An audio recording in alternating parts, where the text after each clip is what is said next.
Ako po si Dr. Jose Reyes, isang espesyalista sa kalusugan ng mga kalalakihan na may higit 30 taong karanasan sa pagtulong sa mga senior citizens sa buong Pilipinas na muling maibalik ang kanilang lakas sigla at kasarinlan. Paano kung sabihin ko sa inyo na ang pagtalikod sa intimasya pagkatapos ng edad na asinanta ay maaaring tahimik na magpahina ng inyong puso, lumabo ang inyong memorya, magpahina ng inyong mga kalamnan at ikulong kayo sa isang marupok na katawan na hindi nyo na makontrol. Hindi ito mangyayari ilang dekada mula ngayon mga Ginoo, kundi mas maaga pa kaysa sa inyong inaakala. At kapag ito'y nagsimula ang paghina, ay halos imposible nang pigilan. Minsan nakita ko ang isang 74 taong gulang na lalaki na pumanaw ng tahimik sa kanyang pagtulog. Hindi dahil sa biglaang sakit, kundi dahil tinalikuran niya ang mismong koneksyon na maaaring nagpanatili sa kanya na masigla at buhay. Ang pagkawala na iyon ay hindi tiyak. Ito ay maiiwasan sana. Nakikita niyo ang mismong gawain na tinatalikuran ng maraming nakatatandang lalaki, kadalasan dahil sa hiya, takot o maling impormasyon ay siya palang susi sa pagpapanatili hindi lamang ng inyong kalusugang sexual, kundi pati na rin ng inyong katatagan sa emosyon, lakas ng puso, at maging ng inyong kasarinlan. Hindi ito tungkol sa pagkapit sa nakaraan. Ito ay tungkol sa pagprotekta sa pinakamahalagang bahagi ng inyong sarili para sa hinaharap. Sa video natin ngayon, ibubunyag ko ang mga nakagugulat na katotohanan tungkol sa masturbasyon na hiniling ng libu-libong nakatatandang lalaki na sanay natutunan nila ilang dekada na ang nakalipas. Matutuklasan ninyo kung bakit ang pananatiling sexual na aktibo ng pribado ay hindi lamang normal. Ito'y kinakailangan para mapanatiling dumadaloy ang inyong dugo, buhay, ang inyong mga ugat, at bata ang inyong espiritu kahit lampas na ng 70. At samahan niyo ako dahil sa bandang huli, ibabahagi ko ang numero, unong pinakakinaliligtaang gawi na maaaring magligtas o sumabotahe sa inyong sigla, isang simpleng kilos na maaari niyong simulan ngayon para mabawi ang sinusubukang agawin ng pagtanda. Bago tayo magpatuloy, kung hindi pa ninyo nagagawa, maglaan ng sandali para mag-subscribe at i-on ang notification bell para hindi kayo makaligtaan ng isa pang aral na makapagpapabago ng buhay na idinisenyo para tulungan kayong manatiling malakas, konektado at umuunlad sa bawat edad. At kung ang mensaheng ito ay tumatatak sa inyo, i-type ang 1 sa mga komento. Kung sa tingin nyo ay meron pa kayong gustong matutunan, i-type ang 0. Nandito ako para makinig at lumago kasama ninyo. Minsan ang pinakamalaking panganib ay hindi yung mga biglaang tumatama sa atin, kundi yung mga hindi napapansing pumapasok sa ating buhay, unti-unting nagnanakaw ng ating lakas at diwa araw-araw hanggang sa isang araw ay magtaka na lang tayo kung saan napunta ang mga ito. Ang tahimik na paghina na walang nagbabala sa inyo kapag nililingon ko ang negative mga dekada ng pagtatrabaho kasama ang mga nakatatandang lalaki, may isang partikular na uri ng kalungkutan na hindi nawawala sa akin. Ito ang kalungkutan ng panonood sa mga malalakas at mapagmalaking lalaki na unti-unting nanghihina, hindi dahil sa isang malubhang karamdaman, kundi dahil sa isang mabagal at tahimik na pagkaagnas na hindi nila nakita na darating. Akala nila ginagawa nila ang tama ang pagtanda, nang may dignidad ang pagtanggap sa mga pagbabago, nang walang tanong ang pagbitaw sa kanilang sexual na pagkatao. Dahil tutal, hindi ba't ganyan naman dapat ang pagtanda? Ngunit ang katotohanan ay higit na nakadudurog ng puso. Ang binitawan nila ay hindi lang ang pakikipagtalik. Binitawan nila ang kanilang sigla. Binitawan nila ang lakas memorya, kasarinlan, ang mga mismong katangian na bumubuo sa kung sino sila. At hindi man lang nila namalayan hanggang sa huli na ang lahat. Naaalala ko ang isang lalaki, tawagin na lang natin siyang Mang Roberto. Siya ay 72 anyos nang magpatingin sa akin, bagamat mukha siyang mas matanda pa. Bagsak ang kanyang mga balikat, maputla at manipis ang kanyang balat. Mahina at nanginginig ang kanyang boses. Sinabi niya sa akin na wala siyang anumang uri ng sexual na aktibidad kahit na pribadong intimasya sa sarili sa loob ng mahigit 20 taon. Noong una, akala niya ay marangal, kagalang-galang pa nga na isantabi ang bahaging iyon ng kanyang buhay. Naniniwala siyang tumatanda siya ng may karangalan. Ngunit ngayon, habang nakaupo sa aking opisina, inamin niya ng may luha sa kanyang mga mata na para siyang multo ng kanyang sarili. Nahihirapan siyang alalahanin ang mga simpleng bagay. Lagi siyang pagod. Nanghina na ng husto ang kanyang mga kalamnan, kaya't ang pag-akyat sa hagdan ay parang pagsakop na sa isang bundok.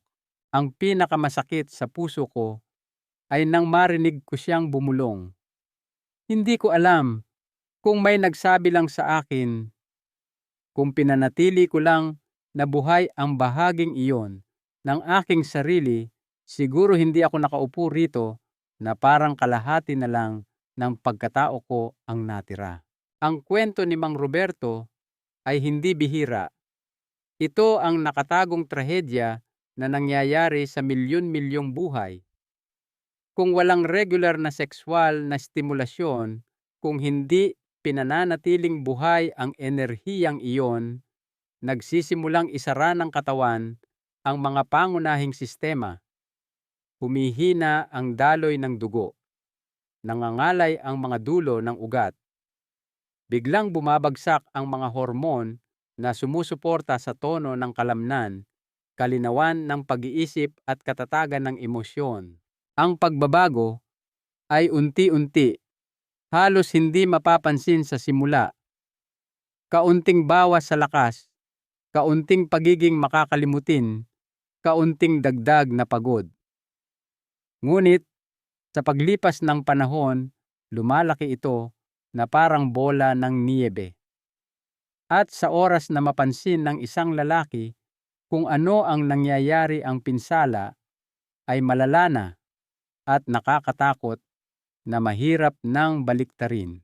Karamihan sa mga lalaki ay hindi kailanman binabalaan tungkol dito. Walang umuupo sa kanila at nagsasabing, hoy, ang pananatiling aktibo sa intimasya ay hindi lang tungkol sa sex. Ito ay tungkol sa kaligtasan.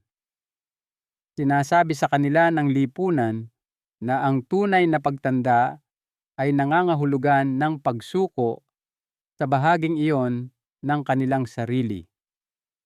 Ngunit ang tunay na sigla ay nangangailangan ng kabaligtaran. Nangangailangan ito ng pag-aalaga, pag-iingat, pagpaparangal sa koneksyong iyon. Hindi para sa kayabangan, hindi para sa pagmamalaki, kundi para sa kalusugan, kasarinlan at buhay mismo. Kung sana lang ay mas maagang nalaman ng mas maraming lalaki. Kung sana lang ay may humila sa kanila sa edad na 60 o kahit 50 at nagsabing, "Huwag kang bibitaw. Panatilihing buhay ang apoy kahit para lang sa sarili mo." Ilang buhay kaya ang naging mas malakas, ilang pagsisisi ang naiwasan. Nakikita ko ito ng napakalinaw ngayon. Ngunit para sa napakarami huli na nang dumating ang aral, mayroong tahimik na labanan na nangyayari sa loob ng inyong katawan, ngayon nararamdaman nyo man o hindi. At mayroon kayong higit na kapangyarihan kaysa sa inyong inaakala para baguhin ang kahihinatnan. Ngunit dapat kayong kumilos bago tuluyang isara ng panahon ang pinto.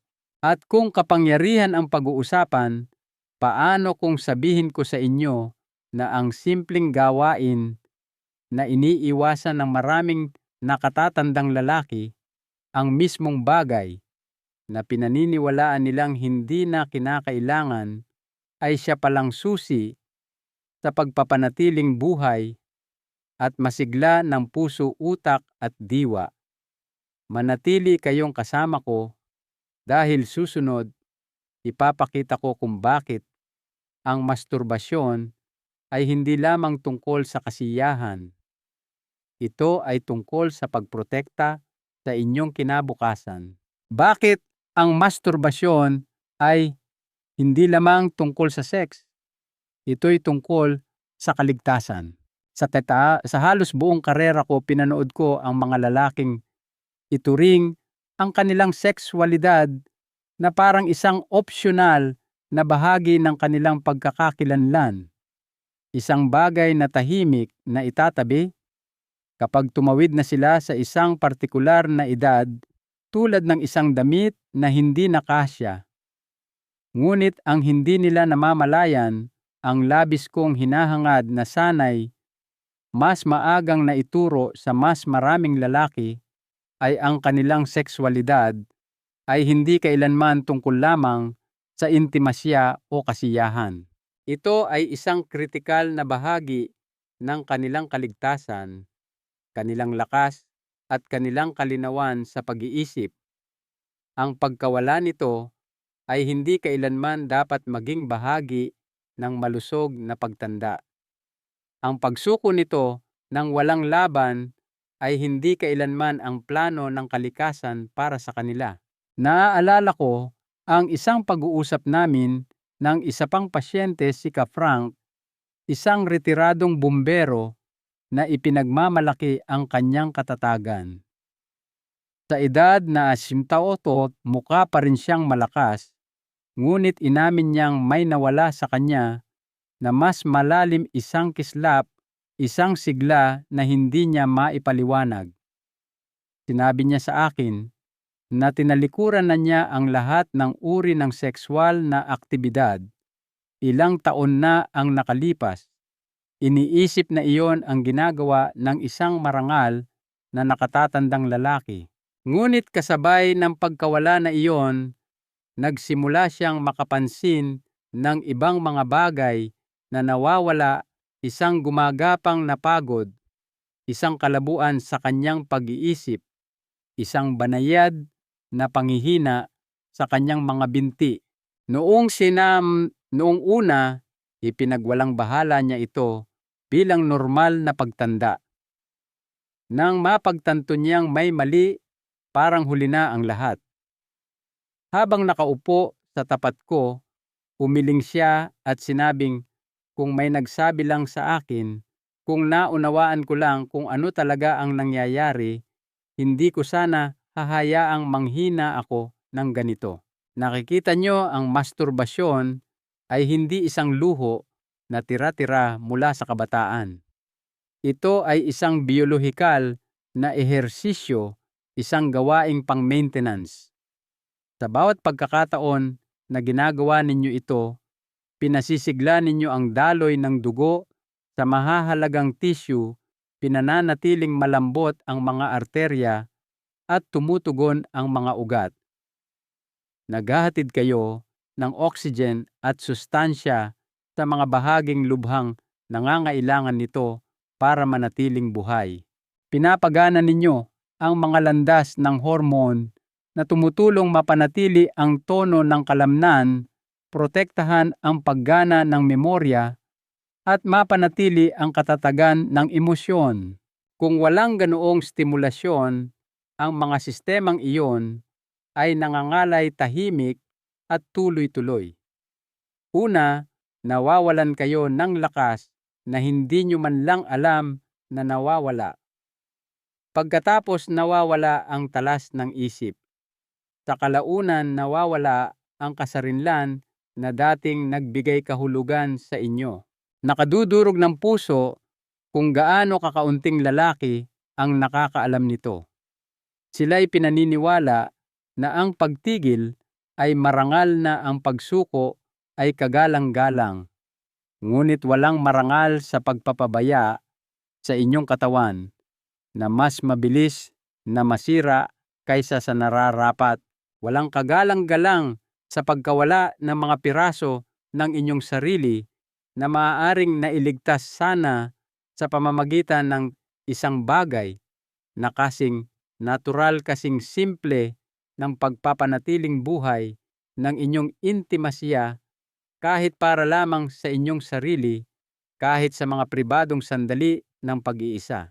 Madalas kong iniisip kung gaano kaiba sana ang buhay ni Ka Frank kung may humila sa kanya sa edad na 50 o kahit 60 at nagsabing, "Huwag kang sumuko. Manatiling konektado sa iyong katawan. Panatilihing dumadaloy ang iyong dugo, gumagana ang iyong mga ugat, buhay ang iyong diwa." Ilang baitang kaya ng hagdan ang mas madali niyang naakyat, ilang araw, kaya siyang gumising na may higit na enerhiya at kalinawan, gaano katagal pa, kaya niyang napanatili ang naglalagablab na liwanag sa kanyang mga mata na minsan ay nagparamdam sa kanya na siya'y hindi magagapi. Ang trahedya ay hindi ang pagtanda. Ang pagtanda ay natural, hindi maiiwasan. Maganda pa nga kung tatanggapin ng tama. Ang trahedya ay ang hindi kinakailangang pagsuko. Ang mabagal, maiiwasang paghina ng isang lalaki na marami pang buhay na natitira para mabuhay. Sa ngayon, sa loob ng inyong sariling katawan, ang labanan sa pagitan ng pangangalaga at paghina ay tahimik na nagaganap. At hawak ninyo ang higit na kapangyarihan kaysa sa inyong inaakala para impluwensyahan ang kahihinatnan. Ang masturbasyon, malayo sa pagiging isang kahiyahiyang alaala ng kabataan, ay isa sa pinakasimple, pinakamakapangyarihang kasangkapan na mayroon kayo para manatiling malakas, matalas, at masigla hanggat pinahihintulutan ng kalikasan. Ngunit ito ay humahantong sa isang mas malalim pang katotohanan na hindi naririnig ng karamihan sa mga lalaki. Kahit na magbago ang inyong katawan, kahit na ang mga ereksyon ay maging hindi na gaanong maaasahan, ang inyong kakayahan para sa kasiyahan at para sa tunay makabuluhang orgasmo ay hindi kailangang mawala. Sa katunayan, maraming lalaki ang nakatutuklas ng isang ganap na bagong dimensyon ng kasiyahan na hindi nila alam na posible pala.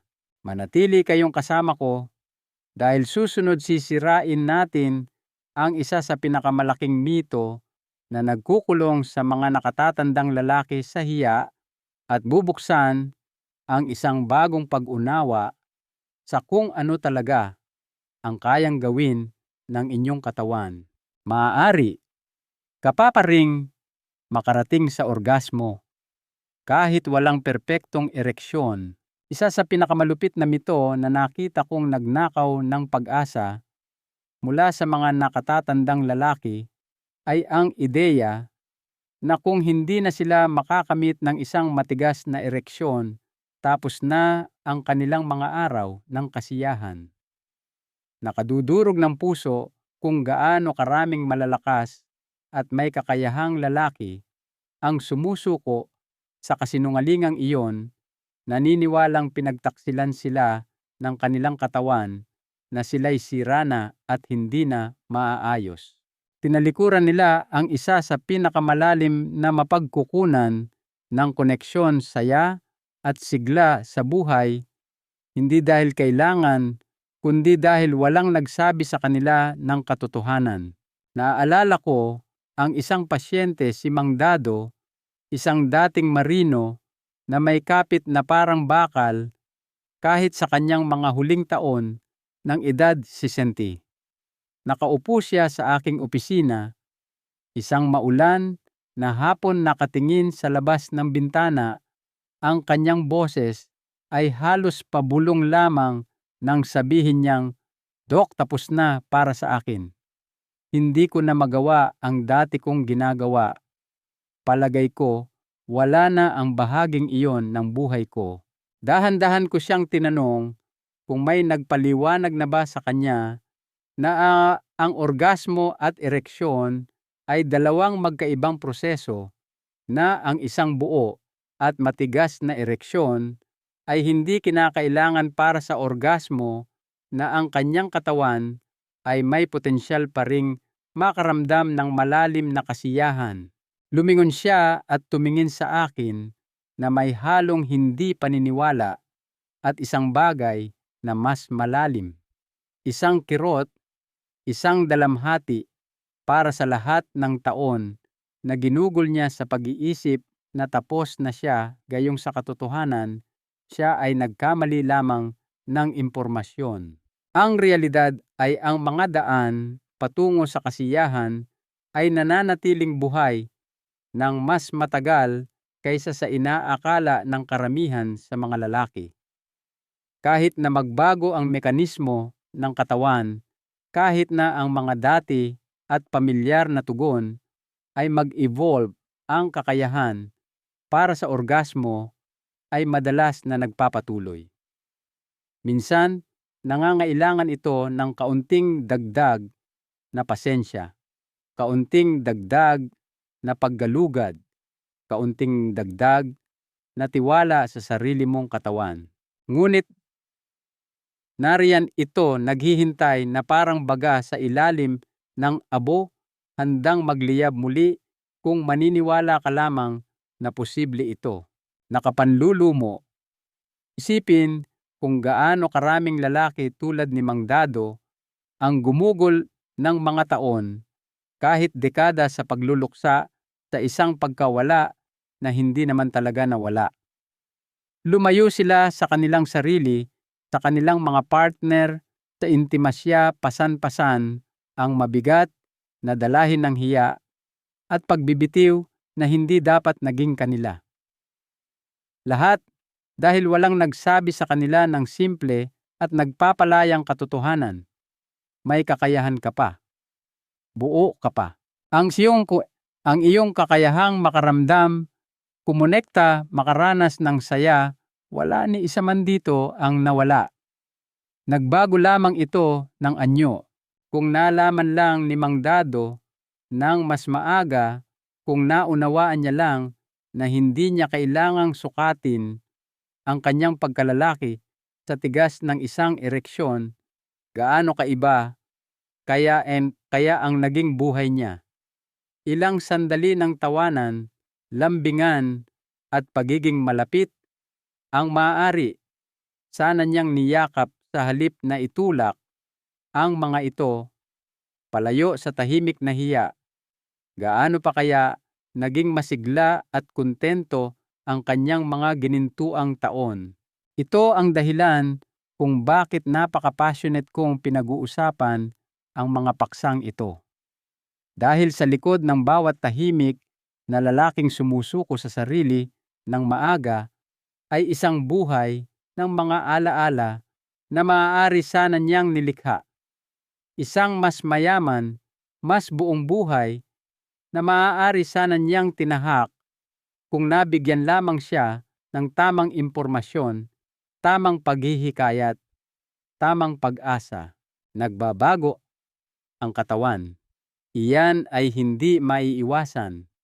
Ngunit ang pagbabago ay hindi nangangahulugang pagkatalo. Ito ay nangangahulugang adaptasyon.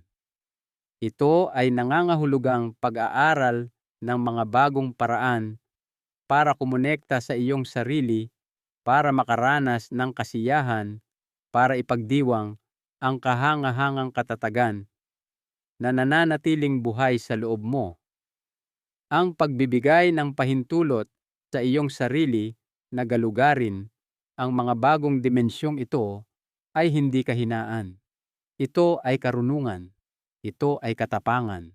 Ito ay buhay na tumatangging patahimikin.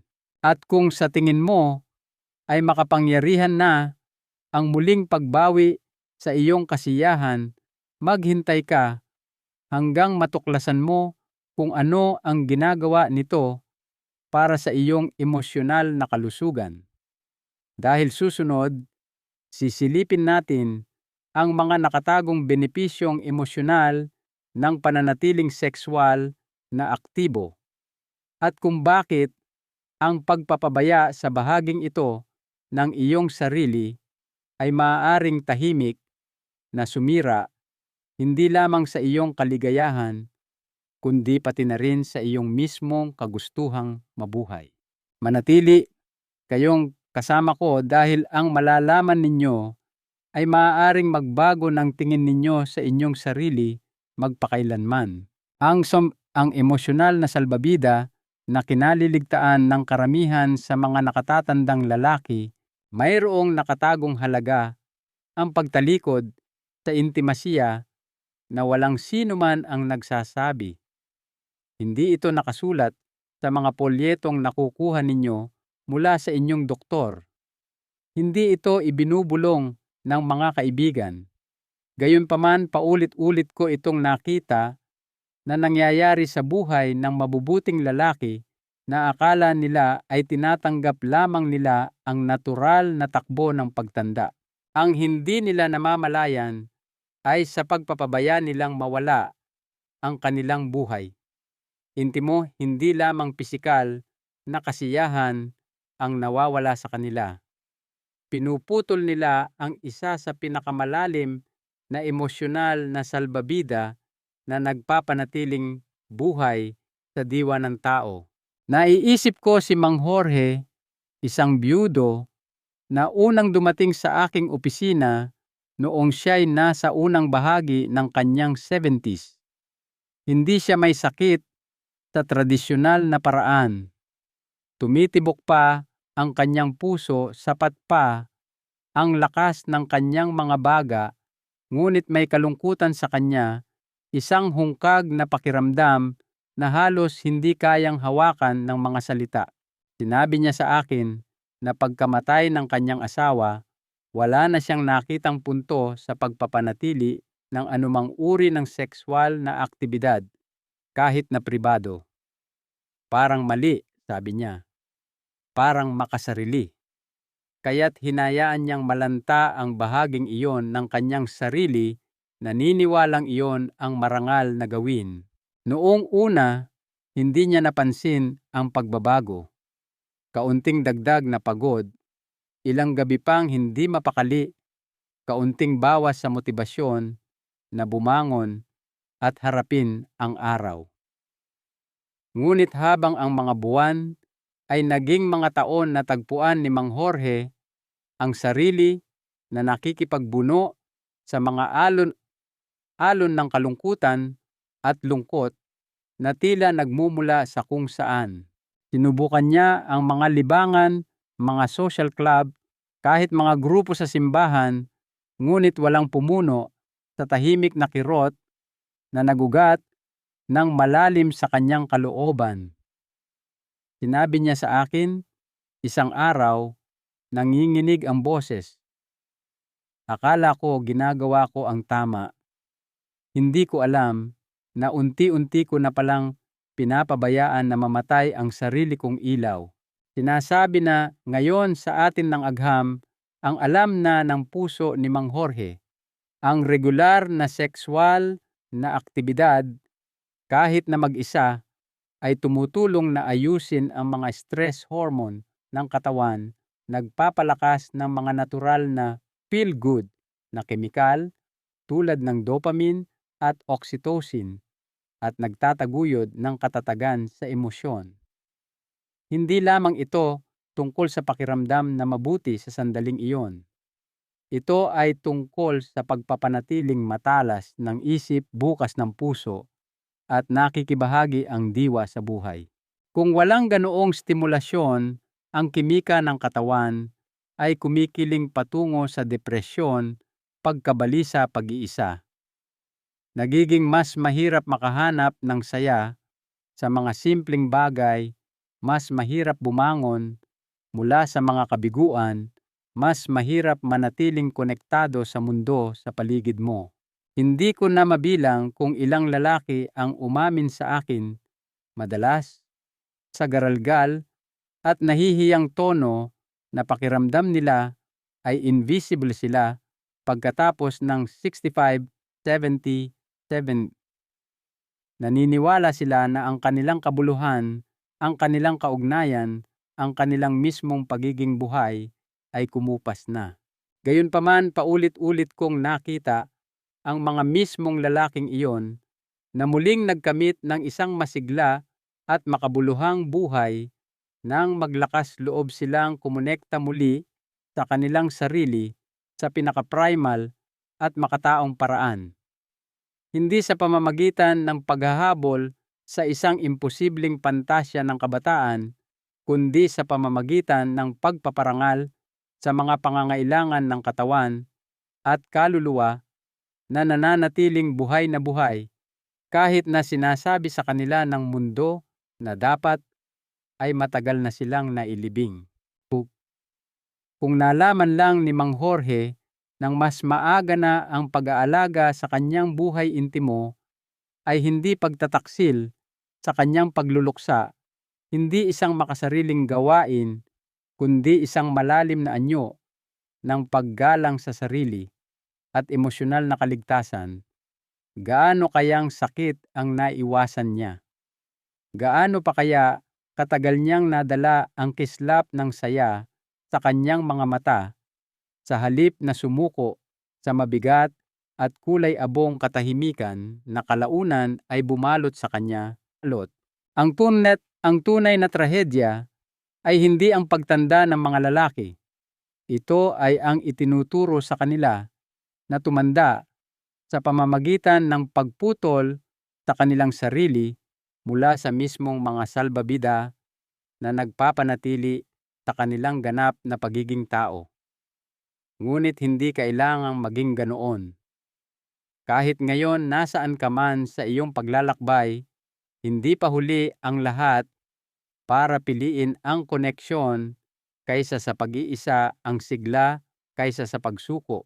At kasing lakas ng emosyonal na kalusugan, mayroon pang mas malalim na panganib na nag-aabang kapag isinusuko ng mga lalaki ang kanilang buhay intimo ng maaga. Ito ay isang banta hindi lamang sa kanilang kaligayahan, kundi sa kanilang mismong kaligtasan.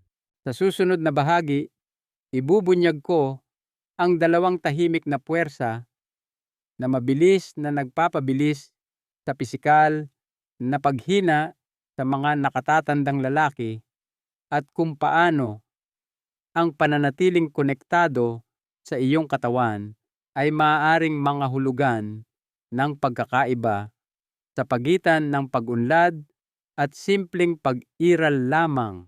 Takot at hiya ang mga nakatagong kaaway ng sigla. Kung mayroong isang puwersa na mas mapanira kaysa sa pagtanda mismo, ito ay ang takot. Takot sa panghuhusga, takot na makagawa ng mali, takot na maging anino na lamang ng dati mong pagkatao.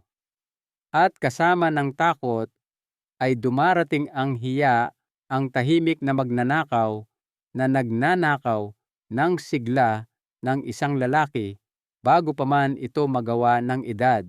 Paulit-ulit ko itong nakita sa aking pagsasanay. Hindi ang mga kulubot o ang bumabagal na metabolismo ang sumisira sa diwa ng isang lalaki. Ito ay ang mabigat na katagong pasanin ng paniniwalang hindi na siya pinahihintulutang maging isang sexual at mapusok na nilalang. Naiisip ko si Mang Lando, isang dating guro sa high school, isang lalaking nagbigay inspirasyon sa mga henerasyon ng mga mag-aaral sa kanyang talas ng isip at init ng pagtanggap. Nang una siyang magpatingin sa akin sa edad na 71, hindi lamang pisikal na sakit ng pagtanda ang kanyang kinakalaban. Dala-dala niya ang mga dekada ng hindi nasasabing hiya. Habang ikinukwento niya ang kanyang istorya, inamin niya na noong mga edad 50, siya tahimik niyang napagdesisyunan na tapos na ang kanyang buhay intimo. Hindi dahil pinilit siya ng kanyang katawan, kundi dahil naniniwala siyang iyon ang inaasahan sa kanya. Akala niya ang patuloy na paghahanap ng kasiyahan kahit sa pag-iisa ay magmumukha siyang kaawa-awa hangal, hindi marangal. At kaya pinatay niya ang bahaging iyon ng kanyang sarili, ikinulong ito na parang isang lumang alaala na masyadong masakit hawakan. Noong una, sinabi niya sa sarili na ayos lang. Naging abala siya, nagboluntaryo siya, nag-focus siya sa pagiging lolo. Ngunit sa kaibuturan, isang bahagi niya ang nagsimulang lumiit. Kumupas ang kanyang enerhiya. Humina ang kanyang tawa. Unti-unting lumamlam ang kanyang sigasig sa buhay taon-taon hanggang sa isang araw, habang nag-iisa sa kanyang bahay, napagtanto niyang hindi na niya nakikilala ang lalaking naging siya.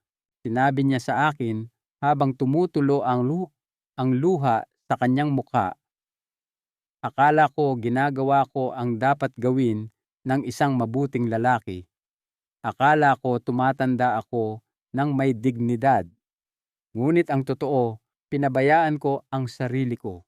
Ang kwento ni Mang Lando ay isang masakit na paalala na ang takot at hiya ay hindi mga emosyong walang pinsala. Ang mga ito ay nakasisira. Kinakain nito ang lakas, kumpiyansa at saya mula sa loob palabas. Kinukumbinsi nito ang mga lalaki na ang kanilang mga pangangailangan, kanilang mga pagnanasa, ang kanilang mismong pagiging tao ay isang bagay na dapat itago o burahin. At sa paggawa nito, pinabibilis nila ang mismong paghina na desperadong iniiwasan ng napakaraming lalaki. Ang katotohanan ay ang pananatiling sexual na konektado sa iyong sarili ay hindi isang gawa ng desperasyon o kahangalan. Ito ay isang gawa ng katatagan. Ito ay isang pagtanggi na hayaang diktahan ng takot ang mga tuntunin ng iyong buhay. Ito ay isang matapang na paninindigan para sa iyong sariling sigla, iyong sariling dignidad, iyong sariling karapatang makaramdam na buhay, kahit na lumilipas ang mga taon. Kung sana lang ay nalaman ni Mang Lando nang mas maaga na ang paghahanap ng kasiyahan ay hindi kahiya-hiya kundi mahalaga.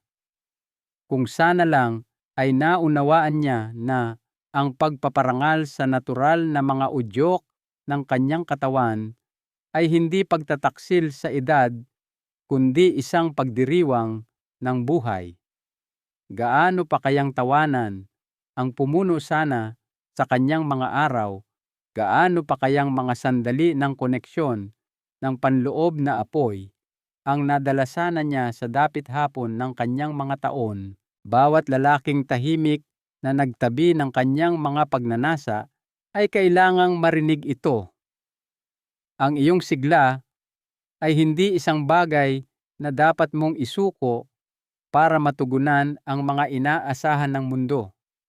Ang iyong lakas, iyong diwa, iyong kakayahang magsaya, ang mga ito ay sa iyo para protektahan, alagaan, ipagdiwang. At kung sa tingin mo ang muling pagbawi sa iyong sexualidad ay tungkol lamang sa pakiramdam na mabuti, mag-isip kang muli. Dahil susunod, ipapakita ko sa iyo kung paano ang isang simpleng pang-araw-araw na gawain hindi lamang may kinalaman sa intimasya, kundi pati na rin sa pagkilos, ay maaaring muling pag-alabin ang daloy ng dugo, muling buuin ang nawalang lakas, at ibalik ang pakiramdam ng kapangyarihan na pinaniniwalaan ng maraming lalaki na tuluyan nang nawala. Manatili kayong kasama ko dahil ang pinakamaganda ay darating pa. Isang simpleng pang-araw-araw na gawain para mabawi ang sinusubukang nakawin ng pagtanda. Mayroong halos kalupitan sa paraan ng dahan-dahang paglusob ng pagtanda sa isang lalaki. Hindi ito dumarating ng biglaan tulad ng isang biglaang bagyo. Dumarating ito ng paunti-unti tulad ng isang mabagal na tagas sa katawan ng isang dating makapangyarihang barko. Kaunting bawas sa lakas dito, kaunting bawas sa talas doon. Isang araw ay magigising ka na lang at mapagtatanto mo na ang lalaking nakikita mo sa salamin ay anino na lamang ng lalaking dati ka. At ang trahedya ay hindi ang pagtanda. Ito ay ang karamihan sa paghina ay maaaring napabagal na iwasan pa nga sa pamamagitan ng ilang simpleng kilos ng pang-araw-araw na pagsuway.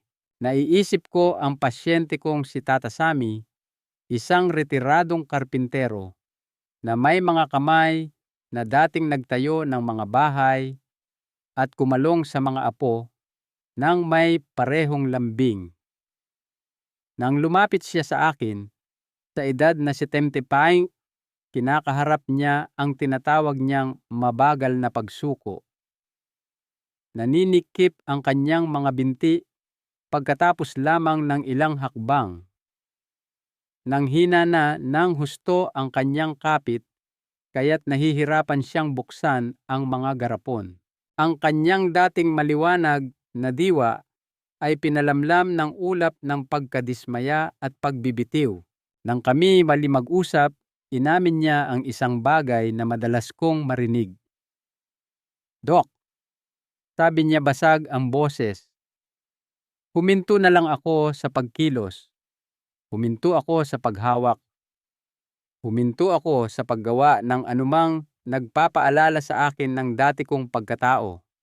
Akala ko kasi dapat ganun." At sa likod ng mga salitang iyon ay isang nakadudurog na katotohanan.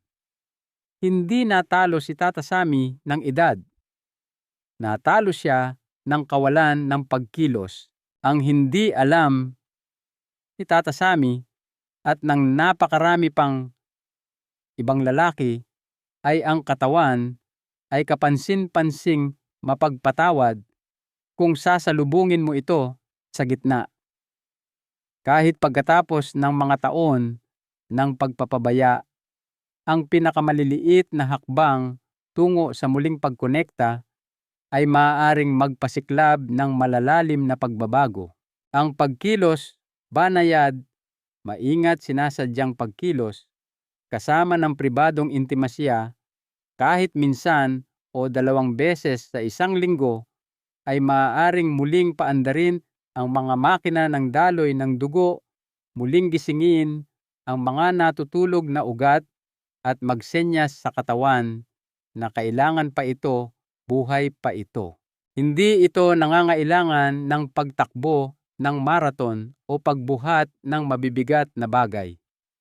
Hindi ito nangangailangan ng paghahabol sa lumang imahe ng kabataan. Nangangailangan lamang ito ng pagiging pare-pareho. Ilang minuto bawat araw na ginugugol sa pag-uunat, pagbaluktot, malalim na paghinga. Ilang minuto na ginugugol sa paghawak sa iyong sarili, hindi dahil sa desperasyon, kundi dahil sa paggalang sa katawan na nagdala sa iyo hanggang dito. Ang maliliit na gawaing ito ay nagpapadala ng isang makapangyarihang mensahe sa iyong mga kalamnan, iyong puso, iyong utak. Manatiling malakas, manatiling gising, manatiling handa. Ang agham sa likod nito ay malinaw. Ang regular na pisikal na stimulasyon ay nagpapabuti ng sirkulasyon, nagpapanatili ng tono ng kalamnan, sumusuporta sa kalusugan ng kasukasuan, at pinananatiling aktibo ang sistema ng nerbiyos. Ang regular na sexual na aktibidad, kahit na mag-isa, ay nagpapalakas ng mga hormone na nagpoprotekta laban sa depresyon at paghina ng pag-iisip. Sama-sama ang mga simpleng gawaing ito ay lumilikha ng isang pundasyon ng sigla na hindi kailanman lubos na makokopya ng mga tableta at pamamaraan. Isinapuso ni Tata Sami ang mga aral na ito.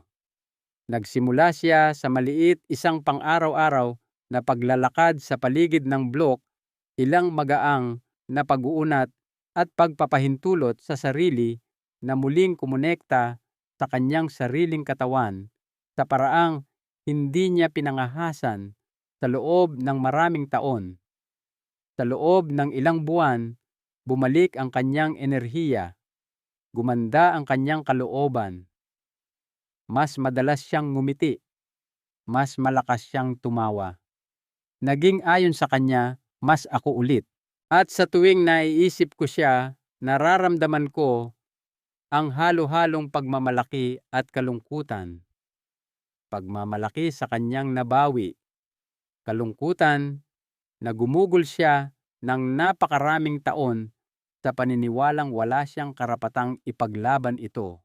Kung sana lang ay mas maagang naunawaan ng mas maraming lalaki na ang muling pagbawi sa kanilang sigla ay hindi tungkol sa kabayanihan, kundi tungkol sa mapagkumbabang pang-araw-araw na mga pagpili.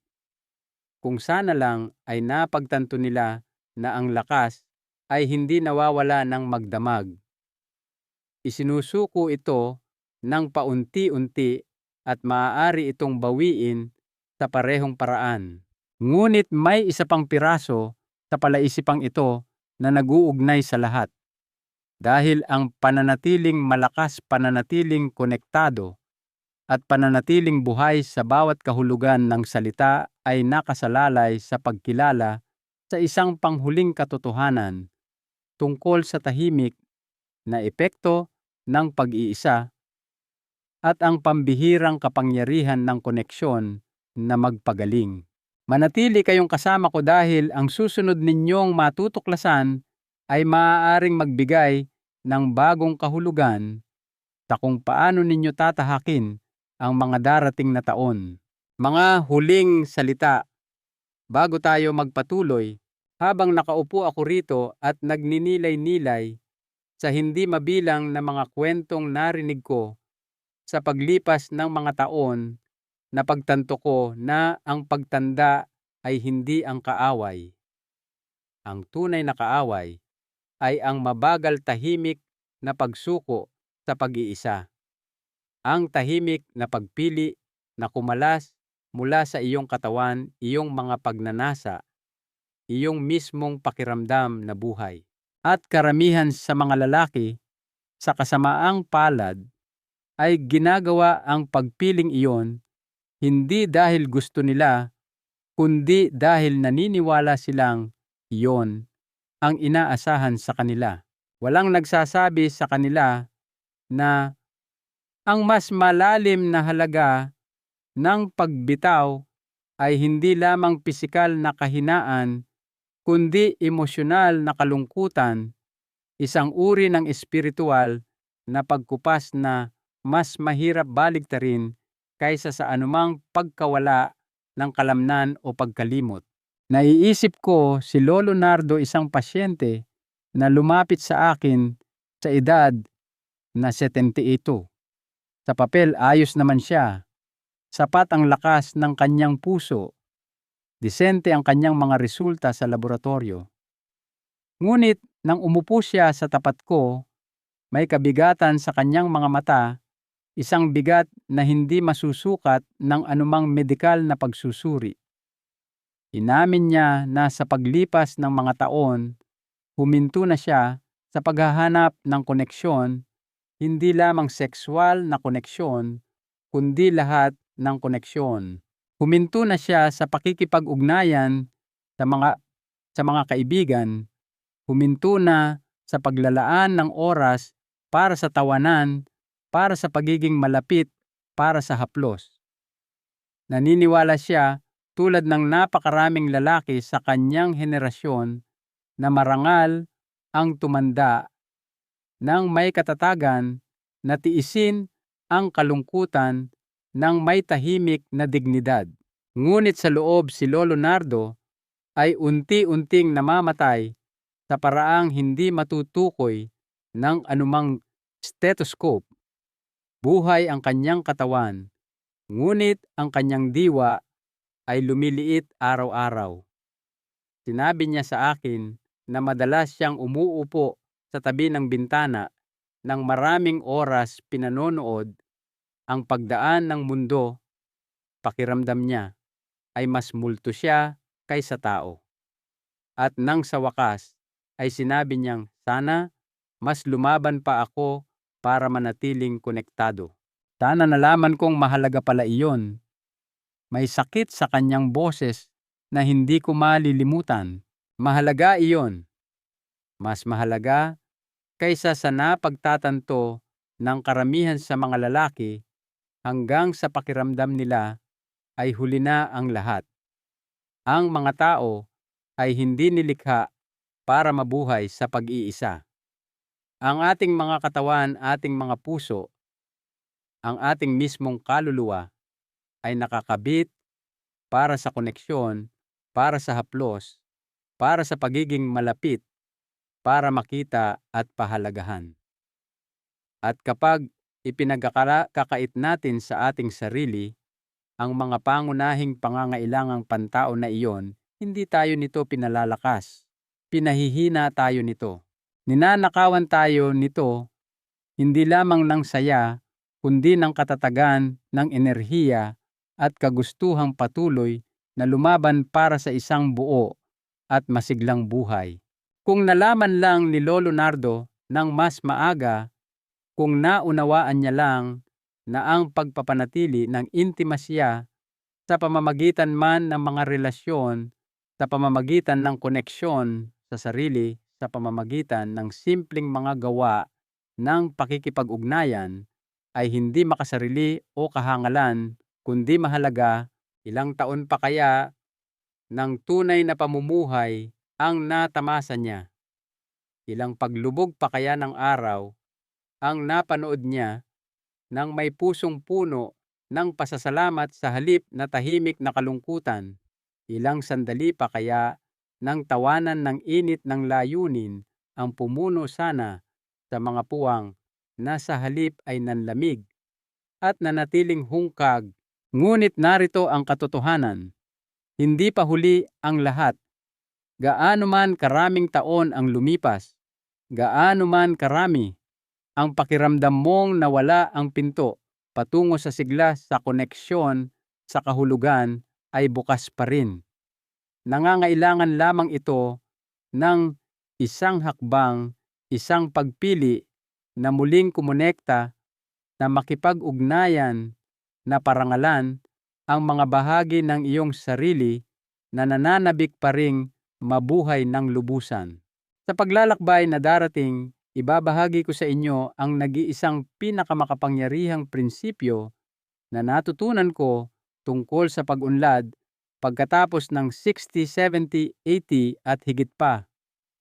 Isang prinsipyo na walang kinalaman sa pagtanggi sa edad o pagpapanggap na bata, at lahat ay may kinalaman sa pagyakap sa isang mas malalim, mas mayamang lakas na lalong tumitibay sa paglipas ng panahon.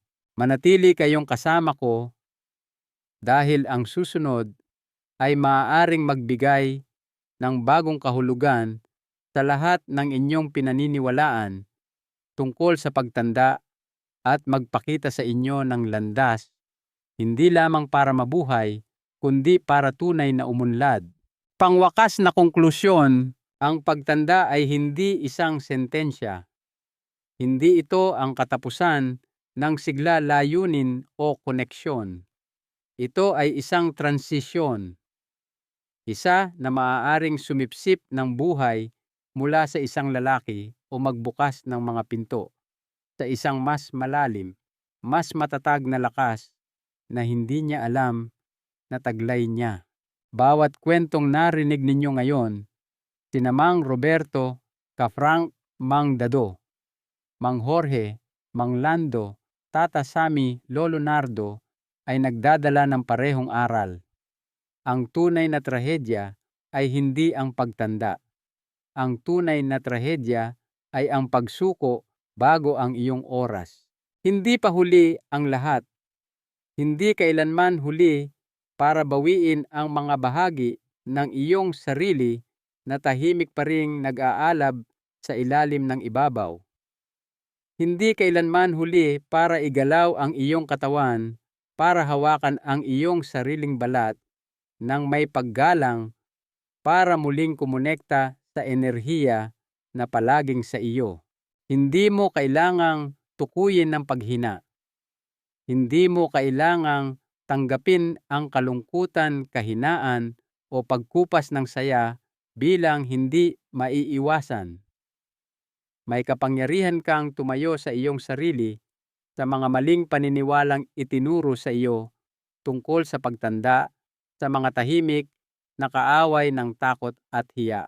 Bawat maliit na gawa ng koneksyon, bawat tahimik na sandali ng pagpaparangal sa iyong katawan ay isang paghihimagsik laban sa mabagal na pagkupas ng buhay.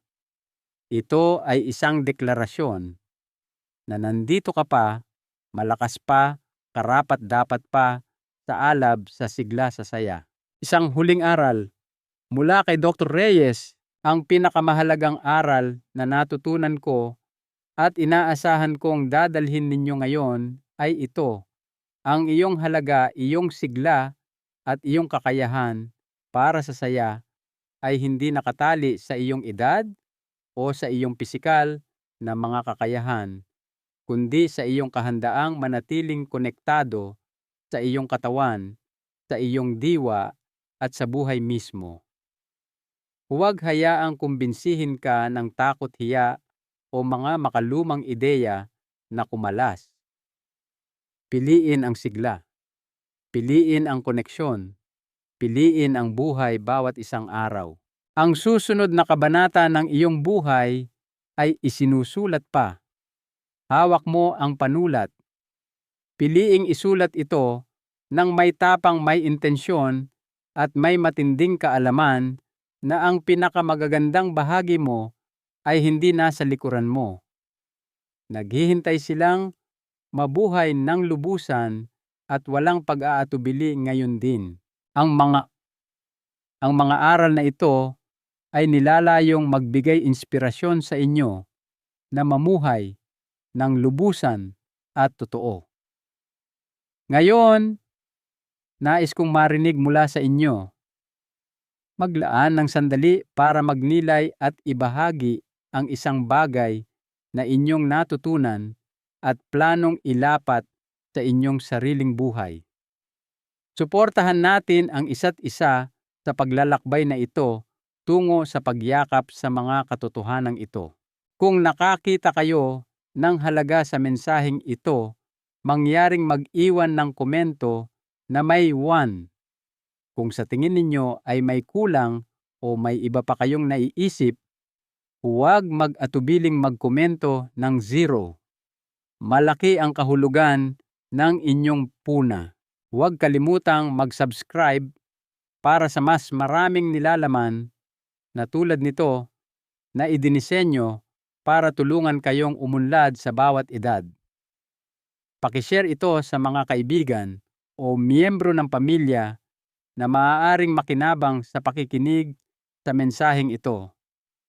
Salamat sa pakikinig at narito para sa pamumuhay ayon sa inyong sariling mga tuntunin.